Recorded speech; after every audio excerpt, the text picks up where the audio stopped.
അങ്ങനെ കാത്തിരിപ്പിനൊടുവിൽ ആട് 3യുടെ ട്രെയിലറും വന്നു. ട്രെയിലർ കണ്ടു, കൊള്ളാം, അടിപൊളി സാധനം. പലരും പറയുന്നുണ്ടായിരുന്നു ആട് 3 ദുരന്തരനെ ടോക്സിക്കിനെ ഇടയ്ക്കിടന്നെങ്കിൽ ഞെരുങ്ങുമെന്ന്. ഇപ്പൊ എന്തായാലും അത് മാർക്കറ്റ് കാണൂല. നമുക്ക് എന്തായാലും അതൊക്കെ വിട്ടിട്ട് നമുക്ക് ചെറുതായിട്ടൊന്ന് ഡീകോഡ് ചെയ്തേക്കാം. പിന്നെ ഇപ്പോഴേ ഞാനൊരു കാര്യം പറയാം. ആ പാസ്റ്റിലുള്ള രാജാവ് എന്ന ക്യാരക്ടർ നമ്മുടെ പാപ്പനല്ല. എന്ന് വെച്ച് സിനിമ ടൈം ട്രാവൽ അല്ല എന്നല്ല, സിനിമ ടൈം ട്രാവൽ തന്നെയാണ്.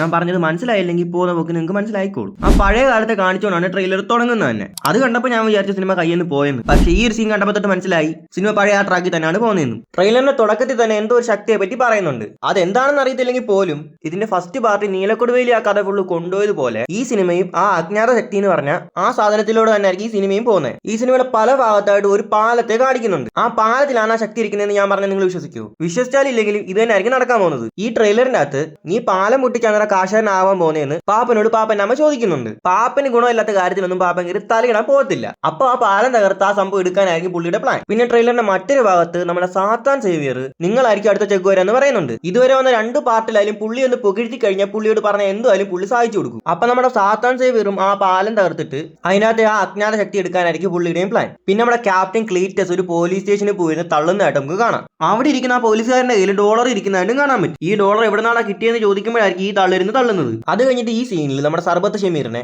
ഇത് സർബത്ത് ഷമീർ അല്ല എന്നാലും ഇവരുടെയൊക്കെ പഴയ കാലഘട്ടത്തിലെ പേര് അറിയാത്തതുകൊണ്ട് ഇവരുടെ ഈ കാലഘട്ടത്തിലുള്ള പേര് തന്നെ നമുക്ക് ആ കാലഘട്ടത്തിലും പറയാം. ഞാൻ പറഞ്ഞു വന്നത് നമ്മുടെ സർബത്ത് ഷമീറിനെ അവർ ആ പാലത്തിന് മണ്ടേന്ന് തള്ളിയിടുന്നതായിട്ട് കാണാം. അത് സർബത്ത് ഷമീർ ആണെന്നുള്ളതിന് ഉറപ്പ് എന്താന്ന് ചോദിച്ചാൽ പുള്ളിയുടെ കൂടെ എപ്പോഴും കാണുന്ന ആ 2 പേരെയും ഈ പാലത്തിൽ നമുക്ക് കാണാൻ പറ്റും. പിന്നെ ഒരു സീനിൽ നമ്മുടെ ഡ്യൂഡ് ഓലയിൽ എഴുതിയേക്കുന്ന കാര്യങ്ങൾ നോക്കുന്നതായിട്ട് കാണാൻ പറ്റും. ട്രെയിലറിന്റെ തുടക്കത്തിൽ തന്നെ പല ദുഷ്ടശക്തികൾ ഇതിന്റെ പുറകെ വരുമെന്ന് പറഞ്ഞതുപോലെ നമ്മുടെ ഡ്യൂഡും ആ ശക്തിയുടെ പുറകെ തന്നെ ആയിരിക്കും പോകാൻ പോകുന്നത്. ട്രെയിലറിൽ നമ്മുടെ പാപ്പ നിൽക്കുന്ന സ്ഥലത്ത് തന്നെ നമ്മുടെ ഡ്യൂഡും അവിടെ നിൽക്കുന്നതായിട്ട് കാണാൻ പറ്റും. പിന്നെ ആ ലാറ എന്ന് പറഞ്ഞ ക്യാരക്ടർ ആ ശക്തി സ്വന്തമാക്കാനായിട്ടായിരിക്കണം അവിടെ വരുന്നത്. പിന്നെ അവരെ പ്രസന്റ് സിറ്റുവേഷനിലും കാണിച്ചിട്ടുണ്ട്. അപ്പൊ പ്രസന്റ് സിറ്റുവേഷനിലും അവരത് അന്വേഷിച്ച് വരുന്നുണ്ട്. സിനിമ ഇനി ടൈം ട്രാവൽ ആണെന്ന് നോക്കിക്കഴിഞ്ഞാൽ മൂവി ടീം ഇതുവരെ ഒഫീഷ്യലായിട്ട് പറഞ്ഞിട്ടില്ലെങ്കിൽ പോലും അത് കൺഫേം ആയിട്ടുള്ള കാര്യമാണ്, സിനിമ ടൈം ട്രാവൽ തന്നെയാണ്. പിന്നെ എനിക്ക് തോന്നിയ ഒരു കാര്യമാണ്, ഇത് പാസ്റ്റിലെ സാത്താൻ സേവിയർ ആണല്ലോ. ഇതേപോലെ ഒരു സെയിം സ്ഥലത്ത് തന്നെയാണ് നമ്മുടെ പാപ്പന്റെ പിള്ളേർ നിൽക്കുന്നത്. അവർ നിൽക്കുന്നതിന്റെ വലതു ഭാഗത്തായി ദൈവത്തിനെ പോലെ എന്തോന്നും കാണിച്ചിട്ടുണ്ട്. പിന്നെ ഇവർ നിൽക്കുന്നിടത്ത് ഈ ചുമന്ന വള്ളി പോലത്തെ സാധനം നമുക്ക് ഇവിടെയും കാണാൻ പറ്റും. ഞാൻ അവസാനം പറഞ്ഞ കാര്യം വലുതായിട്ട് എടുക്കാനൊന്നും നിൽക്കണ്ട, അത് കണ്ടപ്പോൾ ജസ്റ്റ് ഒന്ന് പറഞ്ഞെന്ന് മാത്രം. പക്ഷെ അതിന് മുമ്പുള്ള കാര്യങ്ങളൊക്കെ അതേപോലെ തന്നെ നടക്കും. ഓരോ ക്യാരക്ടറിനെയും കാണിച്ച് അവരുടെ ബീജമും കൂടെ കേട്ടപ്പോൾ ട്രെയിലർ അങ്ങ് പീക്ക് ലെവലെത്തി. ഈ ട്രെയിലർ കണ്ടപ്പോൾ പലരെയും വായ അങ്ങ് അടഞ്ഞു കാണും. ചില അണ്ണന്മാരുണ്ട് നമ്മുടെ ഇൻഡസ്ട്രിയിലെ സിനിമ കാണാതെ മറ്റു ഇൻഡസ്ട്രിയിലെ സിനിമ പോയി കാണും. അതൊന്നും കാണണ്ടെന്നല്ല ഞാൻ പറയുന്നത്. നമ്മുടെ ഇൻഡസ്ട്രിയിൽ ഇത്രയും നല്ല സിനിമ ഇറങ്ങുമ്പോൾ